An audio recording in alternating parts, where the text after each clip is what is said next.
Hey everybody, welcome back to the channel. More Birthright here as we start working our way through more of the Rjurik realms. And we're starting with one of the big boys here, following on from the Sirens realm. That's Halskapa, which is a lawful neutral territory.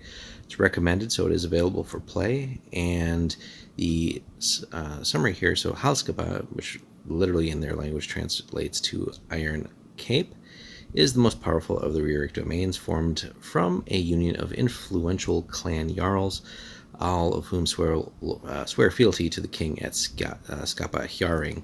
So as you can see, a fair few territories here, right? We kind of grouped here, but we got 8 total. Most fairly sparsely settled. We do have a couple of 4s, though.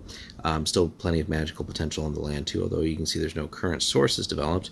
Law is also a little bit split, temples as well, and the guilds. So let's jump in and see what all that means. The rulers of the land's major jarldoms are collectively known as the Great Jarls and control law within their own provinces. King Bervenig, his health and authority failing, controls only the law in the capital. Hence why you see that kind of mess there that you would be inheriting. The Oaken Grove of Eric under the high priest Gunther Brandt, which is interesting, sounds more like a Brecht ruler there, controls most of the temples in Halskapa. Since many foreign traders and travelers pass through Skapa Hjaring and surrounding lands, several foreign temples also exist, including the Northern Reformed the Northern Reformed Church of Saremie, and the peaceful sees of Nasserie. So quite a few competing religions there, although not as cutthroat as it would be in Anywhere. Guild activity, several of the 7 great jarls control much of the trade. Unknown to them, the White Witch, through her agents, controls a small amount of trade and much of the criminal activity in Skapa Hjaring. King Bervenig himself, despite his age and infirmity, maintains control of trade in his capital city.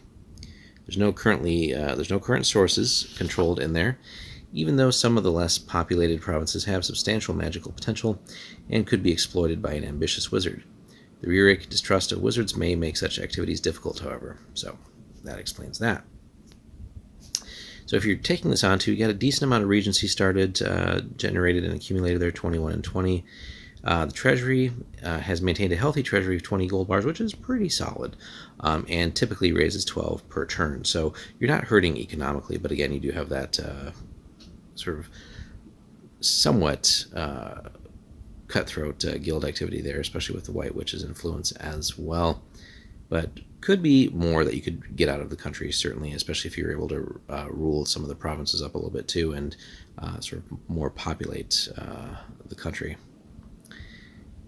And maybe get a little bit more of the guild activity and temple activity under your control, at least as far as some taxes go, without going overboard. Now, the army is pretty decent here for the Rjurik territories, which we'll see, but the army drawn from the retinues of the 7 jarls is increasingly fractious and unreliable due to rivalries between the Rjurik nobles that occasionally escalate into open conflict. Troops are well trained, however, and are supplemented by large numbers of foreign mercenaries.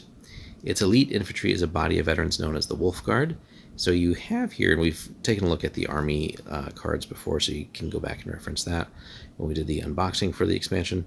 But you have 3 units of archers, 1 cavalry, 3 infantry, the aforementioned Wolf Guard, so it's a very elite infantry unit. You have a unit of Housecarls too, which is above average. And then on the Navy, you have the Mariners too, which ideally would be more going to be crewing the Navy, but you have them as well. They can actually work pretty well. Navy does seem surprisingly small here, though, with only a Knar and a longship. So something that would certainly leave room for expansion as well, and that can maybe bring in some more income if we can establish some naval trade routes.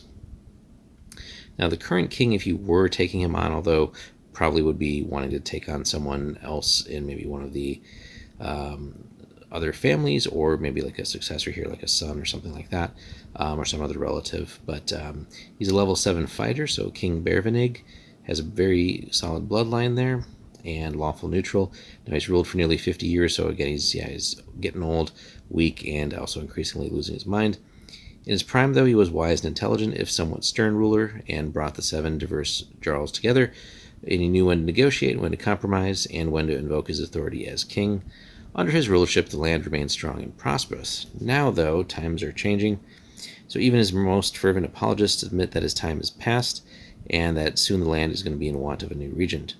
This is nowhere near as simple as it sounds, since the 7 Great Jarls and many other clan leaders are absolutely incapable of agreement regarding a successor. All 7 of the Great Jarls are ready to fight for the throne, and evince little concern over the pain and disruption such a conflict would cause their kingdom. So, as peaceful as things may seem, there's definitely a bloody succession war likely to be brewing. Lieutenants, his most loyal and capable lieutenant is Sir Broderick, a commoner who has served as lord for over a decade.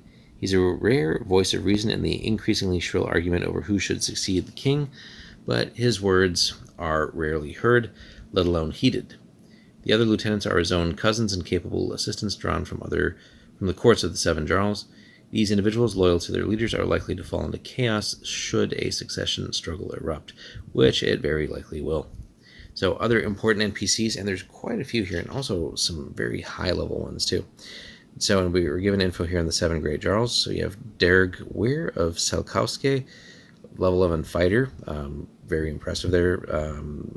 Says major, but really just a bloodline strength of 15. He's considered neutral. You have Thainra of Tailhood, level 3 fighter, slightly larger bloodline, but chaotic neutral. Rjurik of Devasiek is level 4 priest, considered good. Kiesen of Helgstrad, level 5 fighter as well, and lawful neutral. Sketa of Andvor, it's a level 4 wizard, interestingly enough, but despite the distrust of wizards. A little bit larger bloodline, chaotic neutral. Leifer of Stjolvar, it's just a level 2 thief. Azrai bloodline, though, so that's always something to pay attention to. If it were found out, chaotic neutral, so interestingly not any evil there. And then Kalor of Dalmsruhud, another fighter here, level 3, and 26 strength and neutral. So as you can see, lots of neutral in there. Very little good. They're all likely to fall to squabbling, each claiming the throne when the old monarch passes away. Now, obviously, the man to watch there is Derg, with him being a level 11 fighter. That's just super strong, and very likely has a good military as part of his household as well.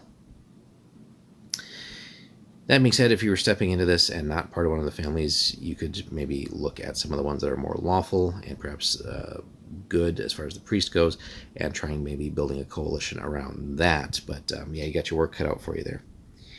In the chaotic wake of the Battle of Mount Deismar, when the blooded rulers emerged to claim the kingdoms and the powers of the young Anshe rose to threaten civilization, the clan jarls who ruled the realm, now known as Halskapa, gathered in solemn council and determined to choose one of their own as king.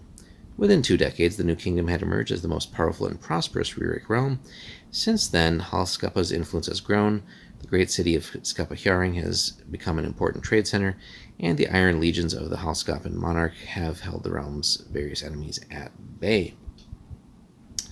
Over 2 decades ago, they sent a delegation of 50 warriors and diplomats to the Siren, hoping to force her allegiance or, if necessary, slay her and take her territory. Previously held at bay by the power of the Anshe known as the Duskman, whom the Siren slew, again, check our video on that, the Halskapans arrogantly assumed that the realm's new ruler would be easy to intimidate. The Halskapans were proven disastrously wrong, however, and the Sirens slew the entire delegation. Since then, they have avoided the Sirens' realm and are even counted as reluctant allies, but would destroy her if they could. Today, the ancient nation seems on the verge of crumbling, with the 7 Jarls unable to select a new leader, and each claiming that he or she is alone fit to rule. A long struggle seems in the offing, and the land will suffer as this tension escalates. So that's all kinds of wonderful internal tension, and there, of course, could always be some external pressures as well. So the capital is Skapahjaring and overlooks the cold gray surf of the Sea of Storms. It's well defended and strongly walled, and we've seen a card for that when we did the unboxing. But it also serves as the home of the king, and is considered the king's own realm, independent of the 7 Jarldoms. The chief trading city of the Northern Highlands hosts visitors from many different lands, and a wide variety of foreign goods do flow in and out of the docks. And again, that's an area where really I think economically could be expanded, right? We only have the 2 naval ships there. We should definitely work on building up more naval trade routes and a larger naval fleet as well. Of course, we've got to be able to stomach the cost of that too, but again, increased economic activity should let us work that. We got a good treasury to start with. Now, it is the chief trading city of the Northern Highlands, and so from that, though, the White Witch also has some secret control of trade and a lot of the criminal activity in the area. So in all over the city. So that is something that would need to be rooted out, and certainly maybe a source of getting people to sort of work together because everyone knows and fears the White Witch. So trade goods. So it has the most active relations with the outside world compared to all the other realms. Does trade in timber, fish, weapons, artwork for textiles, and metals, horses, and luxury items. It's an active trading port as far as the capital goes, and it's again visited by many foreigners.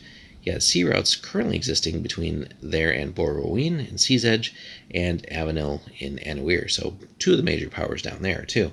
But certainly could work on getting some more trade routes established, maybe even further afield. And you might think maybe going around and getting some trade going with the Brechts as well. Now, allies, it has good relations with the nearby Svinnik and Jönköping, as well as close trade relations with several Anawirian realms, including Dosan, Borroween, and Avenil. It has a formal alliance with Stjordvik, but political turmoil in both realms is kind of making that a little iffy. And then enemies, now, some would say that the biggest enemy are their own Jarls, who are unwilling to put their struggle for power aside for the better of the realm. But if we're looking at real external threats, though, the Orogs of the Bloodskull Barony and can be a threat, but they rarely trouble the kingdom just because of distance, but could. The Siren is right next door, though, but really it doesn't have any overt evil intentions towards the realm, unless basically Halskapa provokes it. But the greatest enemy, which is the greatest enemy of all the Rjurik, as it mentions, is the White Witch of the Northlands, and that's where really rooting out and finding out that a lot of the crime could be potentially linked to her would, I think, be a good quest line and set of adventures. But yeah, if you're running this as a domain, you've got your work cut out for you, depending on if you're taking on the aging ruler or some other family member. You have a powder keg, a political powder keg here of all the different families vying for control. So really, you could almost imagine like a Game of Thrones type situation brewing there.